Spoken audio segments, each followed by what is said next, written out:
Kani nga video para gyud nimo. Ang panginabuhi sa tao dapat dili nato ikauwaw. Kay mao kini ato ang blessings gikan sa taas para makakaunta sa adlaw-adlaw, maka-provide ta sa ato ang panginahanglan. Maong dapat magpasalamat ta sa kahit-tasan.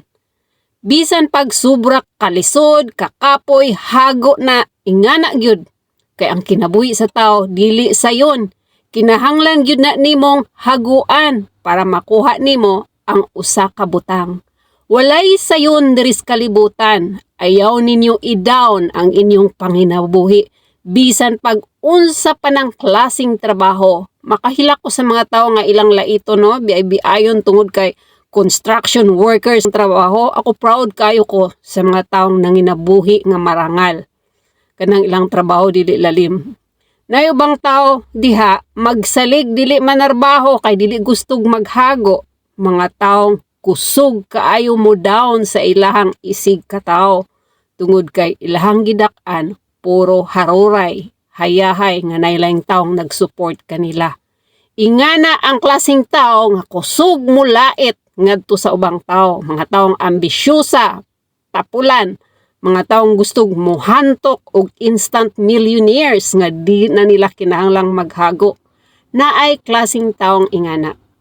Naay ubang ginikanan po no, dili gustog maminyo ilahang anak sa ubos nga kinabuhi. Gusto nila mangadto ilahang anak sa tao nga nagbanig og sapi.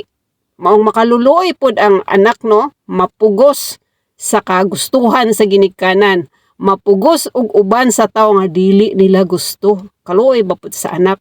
Ma-broken hearted sa tao nga iyang gihigugma.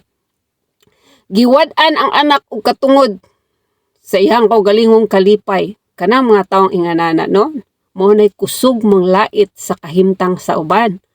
Basta para nako, bisan unsa pa na imuhang panginabuhi, basta marangal, proud kaayo ko diha kanimo. Kanang mga taong manglait sa kahimtang sa uban, nakamino sila. Ayaw na ninyo paminawa kay kanang mga tawhana dili na makatabang sa inyo ha. Padayon lang sa pagpaningkamot kay bisan unsa pa ng klaseng trabaho basta imo nang gihaguan, i-bless ka na marangal na nga trabaho, imuha nang gihaguan, imuha nang gisingtan ang imong gipakaon sa imong pamilya. Dili pareho ng uban, walay kahago-hago. Ang ilahang gipakaon silang pamilya, gikan sa pagpanglimbong, gikan sa pagpangilad, gikan sa hago sa laing tao. Kanang klaseng tawhana nga ingana, no? Nag-alkansya na sila sa ilang kaugalingong tiyan og puro putik. Ug moabot ra ang panahon kanang putik nga ilang gialkansya diyan sa ilahang tiyan, ilang gitigom, singlo na sa Ginoo. Ug kinahanglan nagdakong sapi para mahabwa, mahigop sa grease trap. Maong ikaw, ayaw idahon ang imong panginabuhi. Katong tao nga naglait nimo, pasag dito sila, marangal na imong trabaho. Kanang naglait diha, panarbahog imo. Ayaw panglait sa imong isig katao.